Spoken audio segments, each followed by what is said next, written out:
انتہائی عزتوں، انتہائی محبتوں اور انتہائی عقیدتوں کے قابل قرۃ عیون صلحاء قسیم فیضان نقشبندیت، بہار آل سنت وقار روحانیت، فخر و سعادات قبلہ و کعبہ سرکار حضرت علامہ پیر سید فیصل محمود شاہ صاحب دامت برکاتہم العالیہ، فخر و سعادات گل خوشتر درگاہ عالیہ چورا شریف جناب محترم پیر سید احمد محمود شاہ صاحب زید حیاتہ، دیگر انتہائی قابل احترام علماء کرام، برادران اسلام، حاضرین و سامعین، دل کی دھڑکنیں اس وقت بارگاہ الوہیت میں سجدہ ریز ہیں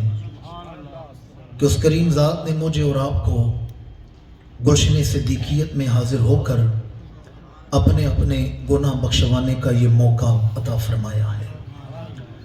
میری انتہائی خوش قسمتی کہ میرے بھائی جناب محترم گلشیر نقشبندی صاحب اور میں ابھی 2-3 دن پیشتر وادی ترسیل کرم، شہر جود و سخا، وادی یمن و برکت، مدینہ منورہ میں حاضر ہو کر واپس آئے ہیں۔ تو مجھے جب حکم نامہ موصول ہوا میں نے کہا یہ ہماری قبولیت کی سند بن گئی ہے کہ اس وقت پاکستان میں جو مرکز نقشبندیت ہے ان بزرگوں کی طرف سے ہمیں محبت نامہ موصول ہوا ہے۔ میں اپنی تمام تر کوششیں کاوشیں کر لوں تو میں وہ کرم و خیرات و برکات نہیں بیان کر سکتا جو نسلاً بعد نسلاً کم و بیش 200-250 سال سے ہمارے خانوادہ پر، میں بابری شریف کا خادم ہوں، تو چورا شریف والوں نے کرم نوازیاں کی ہیں۔ میں مدینہ منورہ میں بھائی گلشیر صاحب سے کہہ رہا تھا، میں نے کہا میں آپ کو بتا نہیں سکتا کہ جب میں پہلی دفعہ فخر و سعادات جناب پیر سید ممتاز حسین شاہ صاحب آپ کے چہرے پر حاضر ہو کر آیا، اس رات اللہ نے گناہگار پر کرم کتنے کیے تھے، میں چاہ کر بھی وہ چیزیں نہیں بیان کر سکتا۔ میں تو اپنے ساتھیوں سے، پیر بھائیوں سے کہتا ہوں، میں نے کہا میں اور آپ چناب اور جہلم کا پانی چلووں میں بھر بھر کے چورا شریف کے راستوں کی آبیاری کرتے رہیں تو ہم اس کرم نوازی کا شکریہ نہیں ادا کر سکتے جو بزرگان چورا شریف ہم پر فرما رہے ہیں۔ عالم اسلام میں، دنیا بھر میں کفر کی آنکھوں میں آنکھیں ڈال کر ایک مرد غیرت، ایک مرد برحق، معذوری کے باوجود عقیدہ ختم نبوت اور عقیدہ ناموس رسالت کی پہرےداری میں علم بردار بنا ہے۔ ان کا تعلق کالادیش شریف کے ساتھ تھا، کالادیش شریف والوں کا فیض بابری شریف سے ہے اور بابری شریف والوں کے دامن میں جو کچھ ہے وہ چورا شریف سے ہے۔ تو جو تحریک کے دو ساتھی ہیں وہ پریشان نہ ہوں، ہر چیز اپنی اصل کی طرف ہی لوٹتی ہے، آپ اپنی اصل کی طرف ہی آئیں۔ بابا جی کے دامن میں بھی جو کچھ تھا وہ چورا شریف والوں کی خیرات تھی۔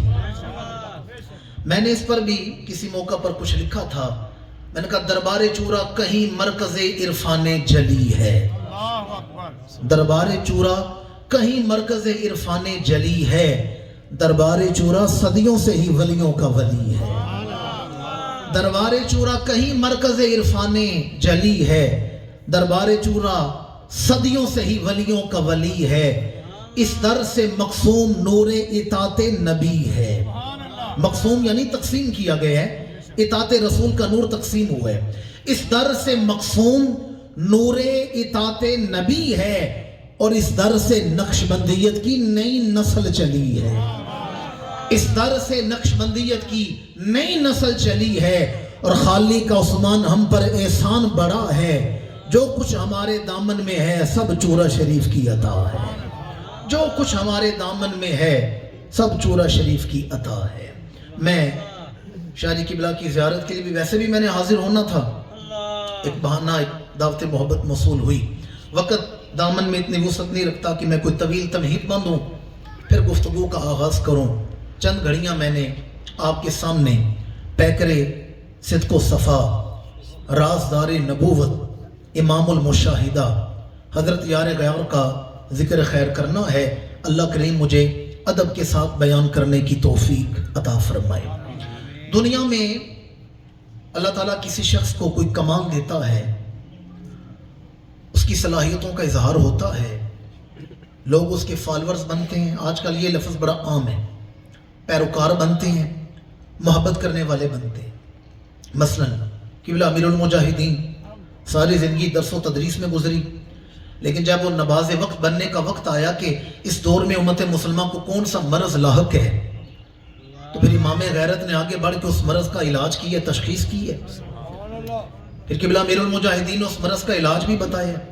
تو جب آپ کی یہ والا شخصیت کا کردار سامنے آیا ہے، کھل کے آیا ہے حسن کردار، لوگ اور آپ کے ساتھ وابستہ ہوئے.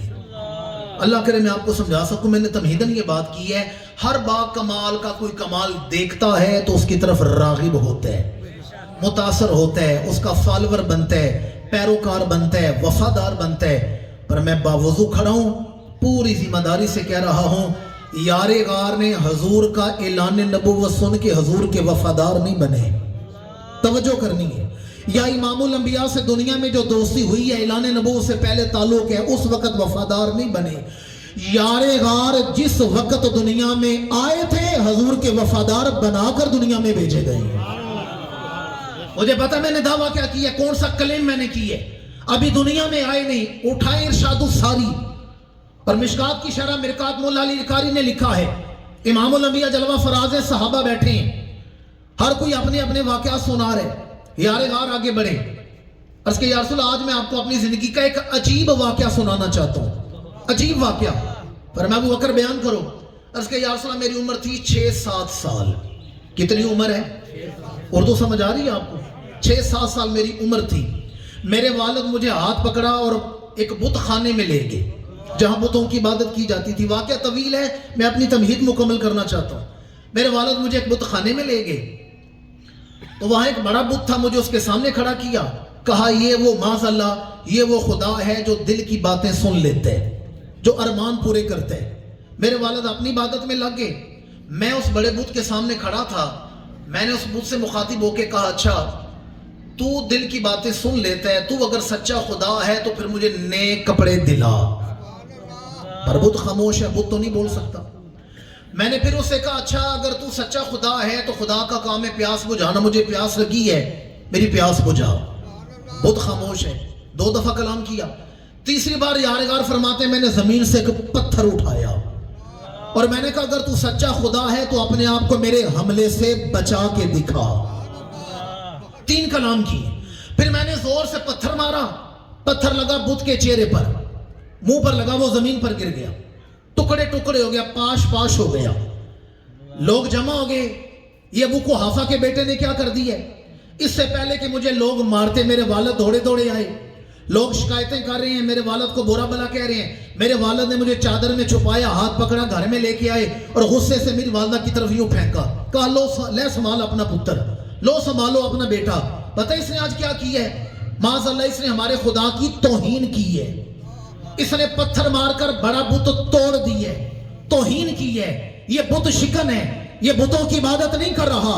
جب یار غار کے والد نے یہ کہا، ان کی والدہ بی بی سلمہ ام الخیر بولی ہیں. کہا آپ آج بتا رہی ہیں کہ میرا بیٹا بتوں کی عبادت نہیں کرتا. جب یہ میرے پیٹ میں تھا مجھے اس وقت یقین ہو گیا تھا یہ وہ بچہ نہیں جو بتوں کو سجدہ کرتا رہے گا، یہ بتوں کو سجدہ کرنے والا نہیں، یہ وہ بچہ نہیں جو بتوں کو سجدہ کرے گا. کہاں آج میں ایک رات سے پردہ اٹھا رہی ہوں، جس وقت میرا یہ بیٹا پیدا ہو رہا تھا، جس وقت ابو بکر کی ولادت، مجھے یاد ہے میرا دعویٰ کیا تھا، میرا کلیم کیا تھا کہ ابھی دنیا میں آئے نہیں، حضور کے وفادار بنے ہیں. بی بی سلمہ ام الخیر کہتی ہیں جب میرا بیٹا پیدا ہو رہا تھا، اس کی ولادت ہو رہی تھی، مجھے آواز آ رہی تھی، ابشری بولد العتیق اسمہ فی السماء الصدیق خالی محمد صاحب و رفیق. ابشری بولد العتیق، بی بی مبارک ہو، تیرا بیٹا ولادت سے پہلے دوزخ سے آزاد کر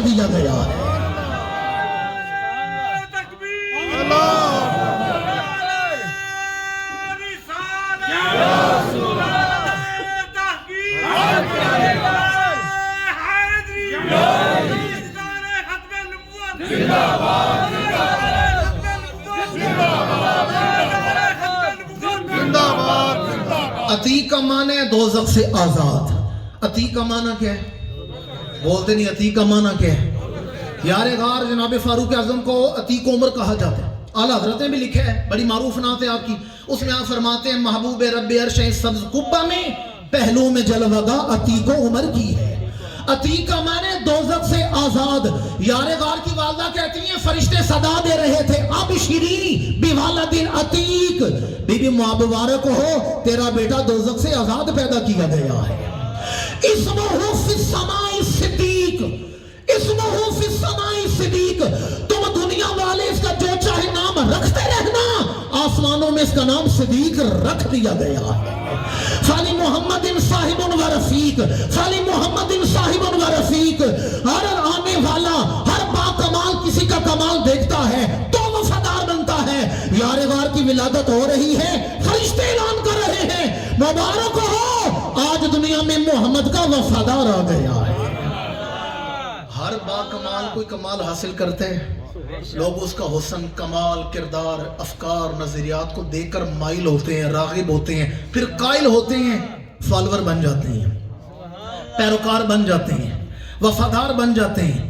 یار غار وہ ہیں ابھی دنیا میں آئے نہیں, پہلے محمد کے وفادار کے لائے گے.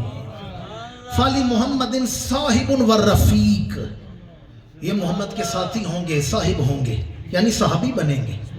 یار غار کی ولادت ہو رہی ہے تو فرشتے اعلان کریں آج محمد کا وفادار آ گیا ہے, آج محمد کا وفادار آ گیا ہے. میں نے آپ احباب کے سامنے جو آیہ مجیدہ تلاوت کی ہے اس میں ایک لفظ کی تشریح میں نے چند ایک معروضات پیش کرنی ہے, آپ کی توجہ کا طالب ہوں. قرآن مجید ہے, سورہ اللیل ہے. اللہ تعالیٰ فرماتا ہے وَسَيُجَنَّبُهَا الْأَتْقَى الَّذِي یوتی مالہ یتزکا. ایک کردار کا ذکر ہے. کس کا ذکر ہے جی؟ پنجابی میں اردو بول رہا ہوں. ایک کردار کا ذکر ہے جسے قرآن کہتا ہے اتقا.